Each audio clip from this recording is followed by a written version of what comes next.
Welcome back to another Optimized Equine Mini. Today we're diving into something that comes up with a lot of horses who get mouthy, nippy, or just a little too in your space. In this conversation, I walk a horse owner through an eye-opening exercise that's less about correcting the biting behavior itself and more about understanding what's driving it in the first place. Listen in as I guide her through her in-hand work, paying attention to what her horse is already saying long before any nippy behavior comes to the surface. Later, her horse seems to be seeking physical touch, and she wonders if she should reward him with a pet or scratch. I share my perspective on what the ultimate reward might really look like for him, plus a more effective way to offer physical interaction as a reward if she chooses. Before we dive in, remember to click follow or subscribe, rate the show, and share with a friend. Visit tamaraleebarrett.com for more episodes and info on virtual or in-person coaching and consulting. Let's get into it.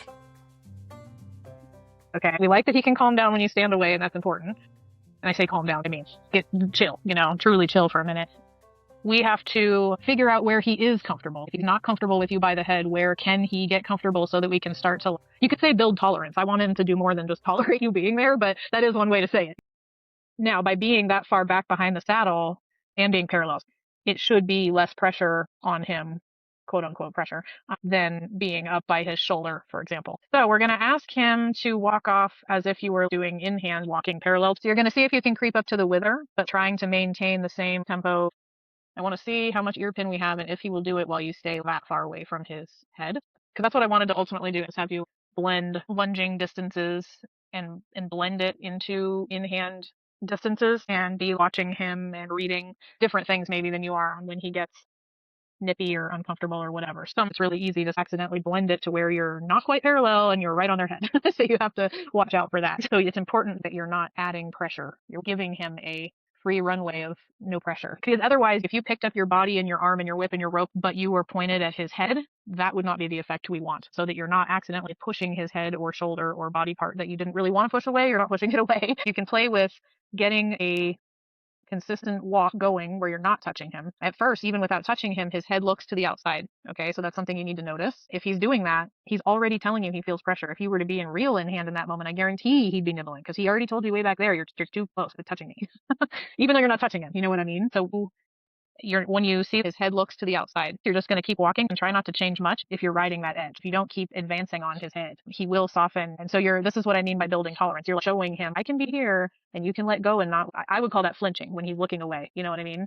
And so we don't want to retreat when he does it. We want to stay with him and be like, yeah, dude, you can do this, And when he looks away, it's not like there's no other factors. Of course there are, like maybe that's towards the barn. That can be a factor. There's a lot of factors you have to look at. Regardless of what it is that's making him turn away, though, you can always test it by touching the rope and being like, hey, what's up? If he's soft, fine, whatever. But if they're flinching or bracing against our presence, you'll notice this. That head will not turn to you when you touch the rope. And so you have to help him figure out how to soften and quit blocking you.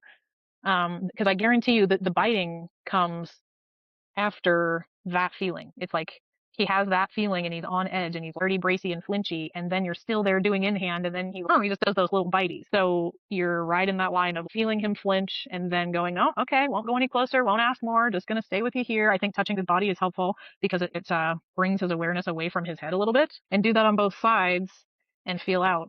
Where does he start, turning away and not really wanting me here that much, and then stay with him and help him soften it one way or the other. If he's too focused on you being there, you may have to just distract him. Like, oh, let's do a walk. Oh, let's do a trot. Oh, let's go here. Da, da, da, da, da. Do things until he's soft. And then you'll be like, oh, look, you just relaxed. And then, of course, give him breaks where if he has a good softening moment, then maybe you just leave and do something else completely away from his head altogether, At this point in the lesson, his owner stands away to give him a break as we discuss some things, but she is still facing him and is not long before he is starting to approach her. She interprets this as him wanting a touch or physical interaction, and she wondered if she should do that as a reward. All right, so here is my take on that. And it is that he does not actually need a physical anything as a reward. I think the ultimate reward for him would be to help him feel peaceful so that he was not craving a physical interaction. Standing facing each other sometimes is not relaxing for a horse, you know? So if you were standing there and he started to come towards you and you're like, oh, he wants a physical thing, should I reward him because he was good? I would go stand in the saddle flank hip area we were talking about, because I feel like that it might be less tempting for him than you just standing in front of him. You know what I mean? Get him to where he feels chill. That's a bigger reward for a horse, you know? And if you wanted to from there, you could scratch his withers, or there's things you can add to it if you so desire, a physical thing. And if this is like where your break position, he will be able to tolerate the work in the position of the in hand more, because if he's not getting the full release when you think you're giving him a release by standing away from him, but he's still like feeling slightly funky while you face each other, then no, it's not a full reset at that point. I hope you enjoyed the show. Remember to click follow or subscribe, rate the show, and share with a friend. Visit tamaraleebarrett.com for more info on coaching, consulting, and links to our socials. Until next time, happy horsing.